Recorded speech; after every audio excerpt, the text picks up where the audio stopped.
In 2007, the Orchard at Penryn apartment project was rejected by the Placer County planners because high-density commercial residential property violates the land use designation for the rural greenbelt. E.J. Veraldi explains. The Penryn Parkway is generally located along Penryn Road between Interstate 80 and Taylor Road and comprises 166 acres.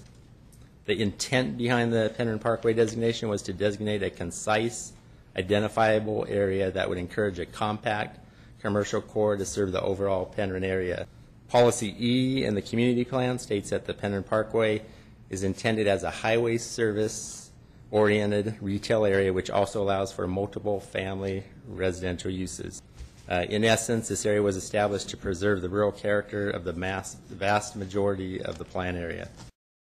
The character of the parkway is that of an urban village. It's a blend of traveler-oriented sales and service commercial projects near the freeway and relatively low-density housing in the Greenbelt along Penryn Road. Now, in 2012, the Orchard at Penryn project is back and has been approved by the Placer County planners, much to the disappointment of the community. It's a terrible shame that we, the citizens of the area, have to spend so many resources trying to defend ourselves from the very government that should be looking after our interests. This project is so out of line with the community plan, it is amazing. It violates it in numerous areas. It's been brought up to the county. They ignore that. The project just keeps pressing through. The county has made it very clear it is their intent to put far more of this type density right in this area. I see this as coming as apartment row. Instead of being what was intended, it's called a parkway, Penryn Parkway, because it was to be a broad, scenic thoroughfare that was an inviting entrance to the community. Instead, if 10 years from now, this is going to look like North Highlands or Antelope. And that is exactly what we do not want. On 10/11/2012, the Placer planners recommended apartment row for the Penryn Parkway. I'm E.J. Valdi with the Planning Service Division. I'm joined here with Michael Johnson, the agency director, along with our county staff and the EIR consultant as well. So one of the underlying issues raised by both appellants is the project's consistency with the Horseshoe Bar Penryn Community Plan. That included Penryn Parkway and the underlying zone district. I show a zoning map up on the screen right now, and it shows that the property has two zonings. 9.9 acres is zoned RMDL10. This is a residential multifamily zoning with a density limitation of 10 units per acre. This designation allows for a maximum of 10 multiple family residential units per acre with approval of a minor use permit. On that western half, the 5.2 acres adjacent to Penryn Road is zoned C1 UPDC. That is a neighborhood commercial zoning with a combining use permit requirement. This designation allows for one multiple family residential unit per 2,000 square feet, or approximately 20 units per acre, 21 units per acre. That calculates out to the possibility of 113 residential units on that eastern half. Collectively, the current zoning on the two parcels could potentially allow for up to 212 multifamily residential units. So here's an exhibit showing the Penryn Parkway, and what this shows is existing and approved development within the parkway as it is today. So as we flip through these sides, you see the change that is going on.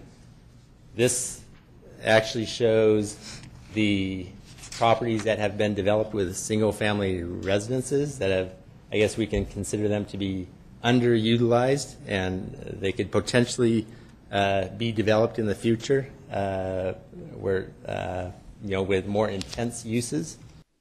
The landowners who have built homes within the Greenbelt were promised in the community plan that the parkway would remain the open, natural landmass that it is. The citizens of Penryn and the town of Loomis have appealed the planners' decisions and are very disappointed that the Board of Supervisors allow their staff to disregard the county zoning and land use policies. Madam Chair, members of the board, my name is Keith Wagner. I'm with the law firm Lippy Gaffney Wagner LLP. I represent the Stop 150 Apartments group. and submitted the August 7th appeal letter that is included in your board packet. The grounds for appeal raised by Stop 150 include both issues under the California Environmental Quality Act in terms of the EIR's inadequate disclosures of potential impacts and violations of the city or the county's own zoning and general plan law. With regard to the first point, the legal standards as set forth in cases such as Lesher, Midway Orchards, and Napa Citizens is that a county simply cannot approve a project that conflicts with overlying general plan and zoning, or that would frustrate the implementation of those standards. In this case, much has been said by staff and in the reports and here today about what the zoning would allow in isolation in this project in terms of the actual application of the zoning on the particular parcels.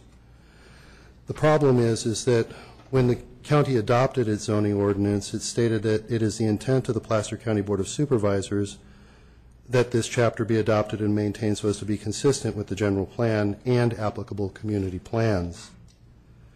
The zoning ordinance then goes on to say that when conflicts occur between the provisions of this chapter and standards adopted by ordinance and any applicable community plan, including those areas within the jurisdiction of the Tahoe Regional Planning Agency, the provisions of the community plan shall apply. In other words, what this is saying is the zoning is relevant for these parcels to the extent that it states outward maximums of what could happen in the absence of any limitations otherwise imposed by the community plan. In this case, the community plan imposes exactly such limitations. Exactly such limitations. The community plan says that development in the Penryn Parkway shall be of a relatively low density. And the community plan actually defines outright what low density is, which is 0.4 to 2.3 acres per dwelling, which yields a maximum of 2.5 dwellings per acre when you turn the math around. Medium density residential at 2 to 4 units per acre, high density 4 to 10. The maximum density allowed anywhere in this community plan under high density standards is 10 dwelling units per acre. And that's what this project does for every last acre in the Penryn Parkway. Yet the plan says must be of relatively low density. Now the response to this is that staff has pointed to a policy that says, well, what relatively low density means is 2 stories. That's not a reasonable interpretation. That's an unreasonable interpretation. Density means density. Doesn't mean height. It means density. How many units per acre? In this case, this plan allows a maximum, even at medium density, of 4 dwelling units per acre.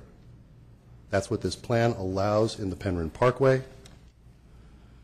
Any development that is proposed for this site that would exceed that density is a violation of the community plan and the county zoning. And that's what this project does at 150 units per acre.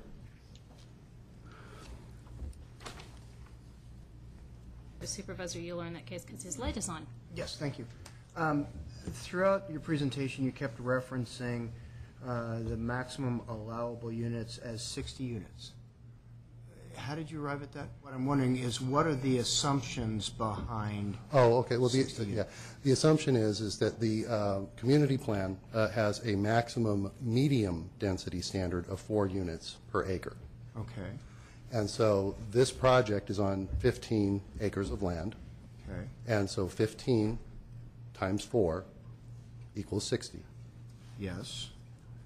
And though zoning specifically enumerates, as staff articulated, the potential of up to 212 units, I believe it was, 212 units, based on the zoning you just say that we should, regardless of what the zoning says and the zoning map says, we should apply this medium density residential standard.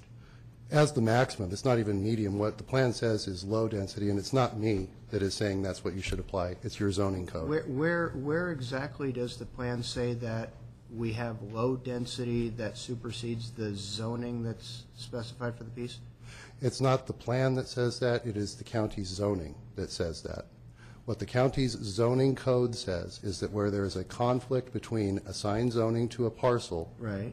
and a community plan, Okay. the community plan prevails. Okay. The zoning within the community plan versus zoning within the countywide general plan, is that correct? A zoning designation within the community plan where it conflicts with the zoning designation in the general plan? Now, where there's a parcel that has zoning, Yes. okay, and in this case, there's no argument that the zoning is for multifamily, 10 units. Right. Per acre, for the 10 acres, and then we have this commercial Right. area, which we do not agree with staff as well on that Okay. piece. But what the county's zoning code says is that if there is a conflict between a community plan Right. and the assigned zoning for a parcel, Right. the community plan prevails. Right. So And what our you're- point- So in other words, you're not distinguishing between the design guideline and the reference within the design guideline to relatively low density as a design guideline for developing within the area. You're saying that somehow by using the expression relatively low density, that overrides all existing zoning within the plan so that the entirety of the plan then must be developed out consistent with this mathematical formula that you put forward. In other words, there's no place within the Horseshoe Bar community plan area where we would be allowed to approve a project at a density greater than 4 units to the acre? Yes, there is a place, and it's outside of the Penryn Parkway, which is where the relatively low density standard applies. So then, in other words, the design guidelines for the Penryn Parkway are what you're drawing from, a design guideline that says, that uses the expression relatively low density under the design guideline. No place in the zoning are you saying our plans are in conflict. In the actual zoning itself, is there any place where our plans are in conflict, where one document, our general plan, has something and our community plan has something else? Your zoning code says where a community plan conflicts with the underlying Understood. zoning, the community plan prevails. Understood. The community plan for Penryn Parkway area says relatively low density, and your community plan defines defines medium density as a maximum of 4 units per acre. The community plan does have other areas that do not have the limitation the Penryn Parkway plan area does. And in those areas, and in particular, the plan actually calls out an area within the plan where there's a trailer park, or where a trailer park can have up to 10 I recall. per acre. There's no dispute over that because it's consistent with the plan. The plan says this place can have up to 10 Okay, per acre. and I get all that, but I just want to be clear. What you're saying is the use of the phrase relatively low density in our design guidelines segment is what you think should drive the zoning allowed from a land use standpoint, and therefore everything within the Placer Parkway is in conflict. Basically, everything within the Placer Parkway that has been developed has been inappropriately developed because none of it would be consistent with the standard that you've just set. Actually, that's untrue because within the Placer Parkway, there's quite a bit of different kinds of development. Penryn Parkway. There's various kinds of development. There are 2 residential developments that exceed the allowable standards, to be sure. But the remainder of the site, there is no dispute about, all of the density is very low. And actually, when you go out and just drive that road, as I'm sure all of you have done, that's another thing, is that what the plan says is preserve the character of this area. You drive down that portion of the Penryn Parkway, you tell me where you find wall-to-wall, 10 units per acre apartments. They aren't there. This is not consistent with this portion of Parkway. Okay, but just to clarify, what you are you are comparing, by use of relatively low density, that phrase from the design guidelines and saying that somehow that then should supersede the land use designation that's been in place since 1981. Yes, Supervisor. As I am pointing out, you keep pointing out that this is the design review. What I would add to that is the design review as printed in the community plan, which supersedes zoning. On November 6, 2012, the Board of Supervisors threw back the Orchard at Penryn project, requesting that the developer modify the proposal so that it would conform with the well-established interpretation of the Horseshoe Bar Penryn Community Plan, which, established by easement, is a network of trails running unobstructedly through the Parkway Greenbelt, from Taylor Road to the Loomis Horseman's Ranch and Arena.